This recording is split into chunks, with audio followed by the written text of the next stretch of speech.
This playlist collects and organizes the component modules of the lecture on the article The Value of Philosophy by Bertrand Russell. This is the first article in the first week on our syllabus for this Introduction to Philosophy class. I'm going to begin this lecture, as I'll begin all the lectures where we encounter a new philosopher, by giving you a brief biographical sketch of Russell. I'll talk about some of the major events in his life, about his academic interests and research, about his accomplishments, both academic and otherwise. And hopefully this will give you a better sense of who Russell was, not just as a philosopher, but as a person.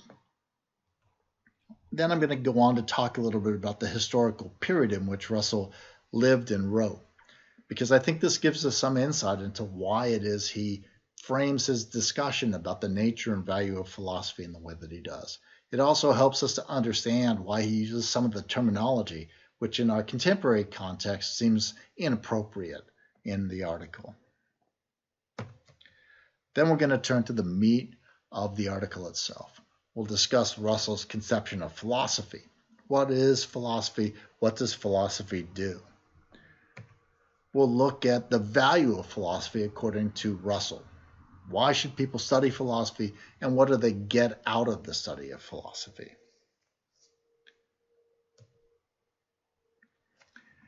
Here's a picture of Russell. Now, Russell was an iconic philosopher and mathematician from the early 20th century. And he's a really interesting figure in that he was both famous and infamous during his lifetime. Outside of academia, he's probably the most famous, or maybe the most infamous, for his advocacy of atheism and pacifism. But he was also famous and a real celebrity during his lifetime. So, for instance, he won the Nobel Prize for Literature in 1950. Examples of his infamy can be found in incidents throughout his life. So, for instance, he was fined and dismissed from his university position and imprisoned for his peace activism during the First World War. Later on, he was denied a position at the City University of New York because he was deemed, quote-unquote, morally unfit to be a teacher, again, because of his advocated views. Evidence of his fame and of people's admiration of Russell can be found in the text from the Nobel Committee when they awarded him the Nobel Prize. They awarded him the prize, quote, in recognition of his varied and significant writings, in which he champions humanitarian ideals and freedom of thought. So Russell's both a famous and an infamous character, a celebrity in his own lifetime. And in fact, as we'll see, he was active throughout his entire life. He was born in 1872 at Monmouthshire, England. His parents were influential, wealthy, liberal aristocrats. His family had been active in politics for a very long time. However, Russell's life wasn't merely a life of privilege and leisure. In fact, by 1876, his parents, his sister, and his grandfather had all died, and so his grandmother raised him alone from that time on. He graduated in 1893 from Cambridge University with the 7th highest rank in mathematics. He was a really, really smart guy. In 1896, he published his first book titled German Social Democracy. It was a book in political philosophy, and it was the first of over 60 books that Russell wrote and published during his lifetime on topics including history, religion, politics, philosophy, logic, mathematics, and science.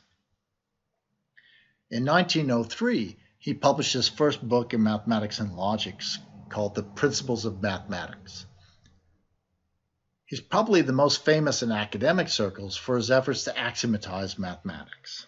In pursuing this work, he discovered a paradox of naive set theory that was named Russell's paradox. And he co-authored a 3-volume work called Principia Mathematica on the logical foundations of mathematics. Russell remained influential and intellectually active throughout his entire life until his death from influenza in 1970 at the age of 98. But he wasn't just active and influential. He faced a great deal of controversy throughout his entire life as a result of his political, social, religious, and philosophical views. So, for instance, he wrote Why I'm Not a Christian in 1927, in which he tries to explain why he doesn't believe in Christianity or in immortality. In 1929, he wrote Marriage and Morals, in which he argues that the laws and conventions surrounding marriage and sex are a hodgepodge of out-of-date and invalid views. He opposed the Vietnam War, and he advocated for nuclear disarmament in the 50s and the 60s.